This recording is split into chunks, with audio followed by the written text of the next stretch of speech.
Not only did we have the big news this weekend of the college football playoff and the bowl games and where everyone's going to go, but we have way more news than that this week, and it actually affects my home state of Colorado. We all know that my home state is a barren wasteland when it comes to college football, right? Well, that could be changing soon. Because after 3 highly successful seasons at FCS Division I AA Jackson State, head coach Deion Sanders is coming to Boulder to coach the Colorado Buffaloes. I don't even know what to say. Yes, it seems the hippies in Boulder have finally figured out that hacky sack and frisbee don't actually generate nearly the revenue that you might think they would. So, they are going to give Coach Prime a little over $5 million, and then he also has some incentives on top of that to try to restore that disaster of a football program. I mean, Colorado went just 1-11 this year, and then they fired head coach Carl Durrell on October 2nd. Mike Sanford Jr. was named the interim head coach in Durrell's place, and he finished out the final 7 games of the season, and it wasn't pretty. In fact, when you stop and think about it, Colorado only has 2 winning seasons dating clear back to 2006. They haven't won a bowl game since 2004. That's crazy.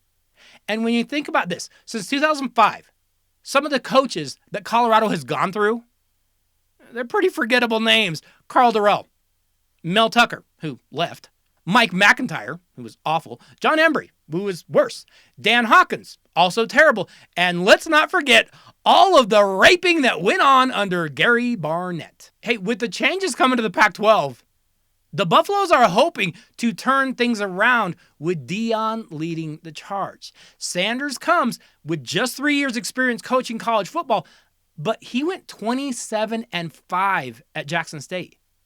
The Tigers just, in fact, completed an undefeated regular season on Saturday with a 43-24 blowout of Southern for the SWAC championship. And Sanders informed his team of his departure right after that win. Now, he is still slated to coach Jackson State in the Celebration Bowl on December 17th against North Carolina Central. And then, Deion Sanders, prime time, will be a Buffalo. This is huge. This is a huge get for the University of Colorado. Prime will be guaranteed excitement to a program that has had none since George W. was in office. And yet, I do have a few concerns. And no, I'm not trying to rain on a parade. I swear I'm not. But I have a few concerns. And I'm going to name them to you right now. Here is concern number 1. Where were the line of suitors chasing Coach Prime? This year, we saw Auburn, Nebraska, Wisconsin, Arizona State, Stanford, Georgia Tech, UNLV, Liberty, Florida Atlantic, Cincinnati, South Florida. They were all on the market for a new head coach. Yet, none of them were interested in Deion except Colorado and South Florida?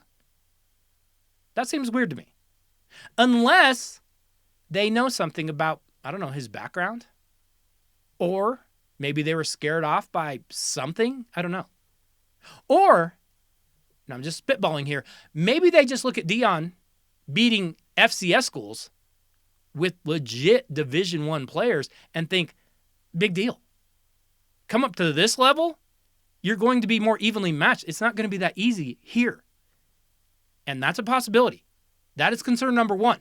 Concern number 2, the first reaction to Colorado getting Sanders is, of course, he's going to come to Boulder, and he's going to be able to pull any recruit he wants, right? He coached high school football in Texas. We know of his ties to the state of Florida. And, of course, he has those ties to the state of Mississippi from Jackson State. And there are a ton of players coming out of those 3 states. So the Colorado recruits are about to explode with Coach Prime, right? Well, maybe. But Colorado's strict transfer policies and their lack of NIL infrastructure, that can be a major problem. It has been, and it could continue. Many of Colorado's best players, including big-time prospects, guys like Christian Gonzalez, who went to Oregon, he may get drafted in the first round this year. They have left via the transfer portal. Now, in order to really change things, Coach Prime is going to need to overcome the antiquated system and those obstacles that have gotten Colorado where they are right now.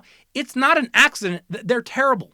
He's going to have to plow through those things and get them to change because Colorado has been completely irrelevant. So here's my question.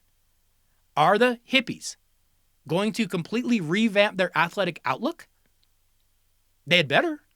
Because with those changes coming for the Pac-12, if you don't change, you might get left behind. You might get banished to like the Big West or something. If other conferences come looking to poach Pac-12 teams, they will be poaching Colorado last. So is Boulder really going to change how they do business? I mean, is Boulder going to sell out?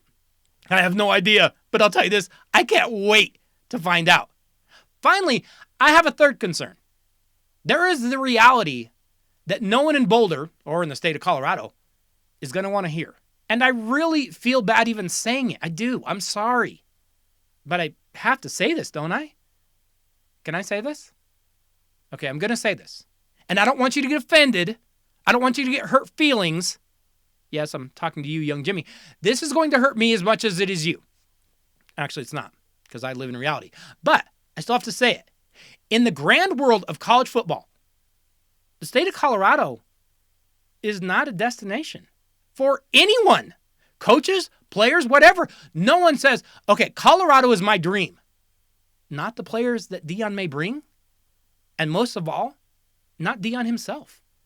So that leads me to my next point. If Coach Prime does have success, say he wins 3 to 4 games in year 1, that would actually be good. And then he wins 7 or 8 games in year 2. Oh, he's gone in 2 years. He will leave Boulder for much greener pastures. And if he doesn't have that success, then you might be wishing he would leave in 3 years because you are selling out for this guy. And if you sell out in football, I got news for you. You kind of got to sell out in everything, don't you? Look, we know here in Colorado, college football is mostly dead right now. A military academy that has literal size restrictions is the best program in the state, and no one is within miles of them. But this should be a major upgrade for the state, and it should be a huge upgrade for the University of Colorado. Will it be? Maybe. Like I said, it should be. But I do have some concerns, and I can't wait to watch it and find out. Okay, YouTube, be sure you go over and check out the rest of the podcast because this week on The Dose, we are looking at the best college football bowl games this year that you might want to actually put on your schedule and keep an eye on. We discussed the college football playoff and who made it. And we have a college football playoff flavored Daly Dose top 5 for you today. Did Ohio State deserve to make the playoff this year? Going to talk about that. So be sure you go over and you listen to the full podcast. I will leave a link here in the comments on YouTube for you. Hope you all are doing well. I will see you all next Wednesday. Have a great week.